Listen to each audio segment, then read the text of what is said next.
announced that they were gonna shut it down in June of 1983, so. It was a tough time for Butte. It was the unemployment rate got up to, up over 20%. I think it was 22% the unemployment rate. And, that's pretty bad. But, on top of that, it also meant the loss of 24% of the government's, local government and school districts, 24% of their revenue. So, tough times. And the other two entities, and we could talk a little bit about that, is later on that spring, Safeway announced they were closing their distribution center in Northwest Orient, it was called at the time, Northwest Orient Airlines, because we were serviced by both them and Western at the time. And Rome Poland. Yeah, Rome Poland played off. That's Rome Poland was a chemical plant west of town that processed phosphate, and they announced they had close to 200 employees, good paying jobs. So, I refer to those as basic energy jobs.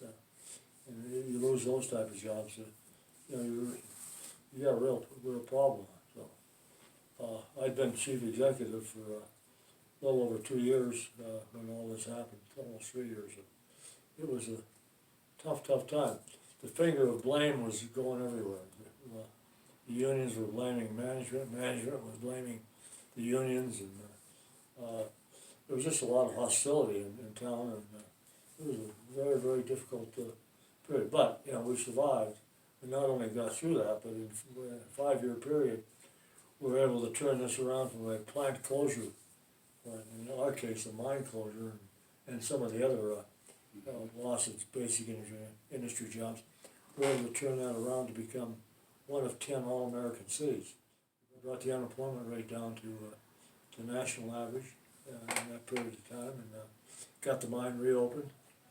Did a lot of other things to help businesses in Butte, and we came out of it pretty well. And there's a lot to be said after that. They went through another closure after the national crisis on electrical power.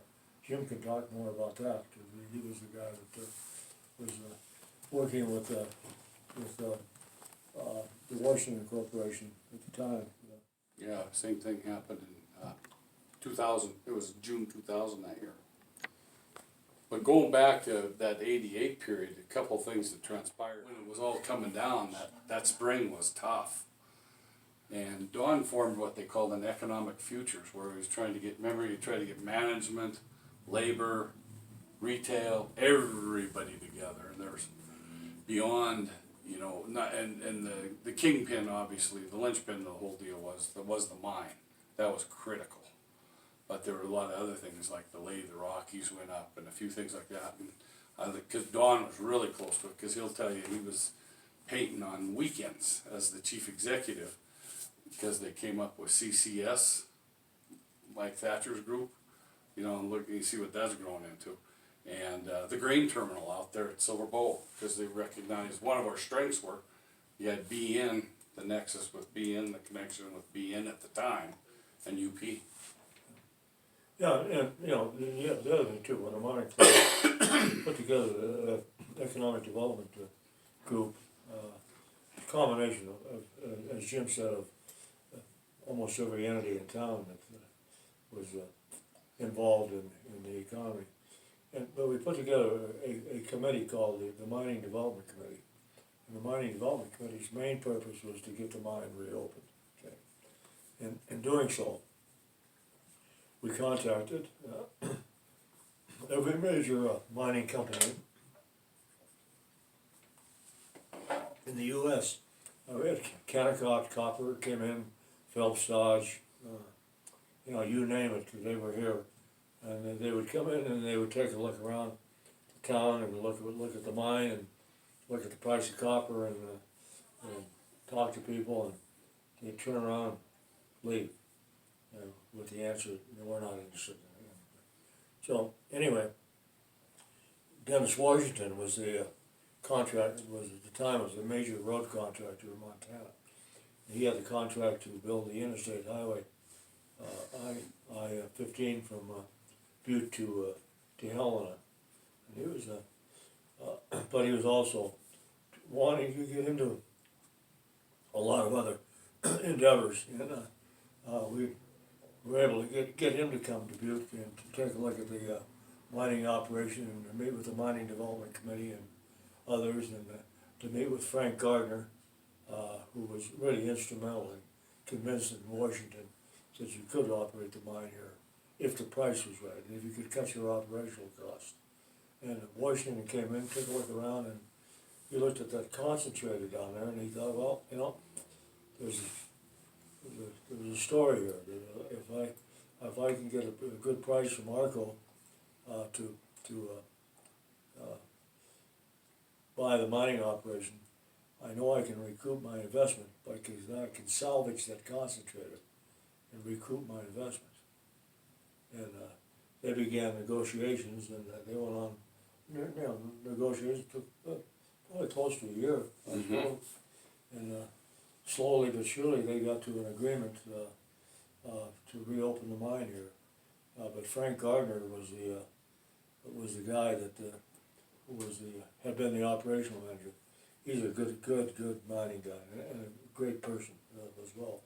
But he convinced Washington that he could operate that mine if they could shed themselves from all of the Union jurisdictional disputes.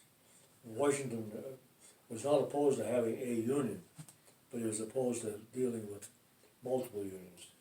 And one of the stipulations was that he would come in and he would operate the mine under a union contract if it were one mine, one union.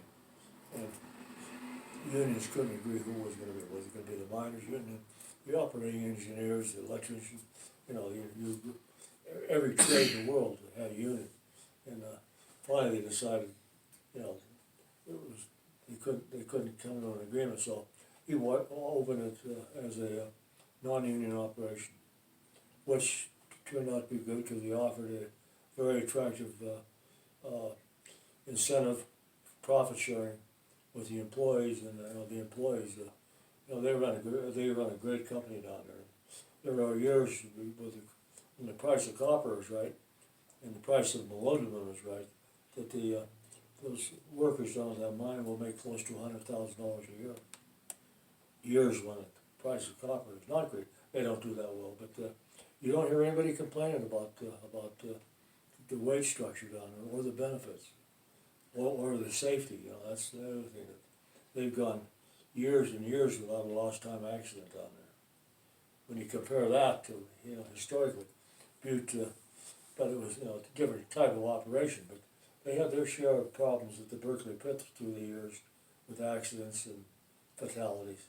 But Washington, they've operated that thing without a lost time accident.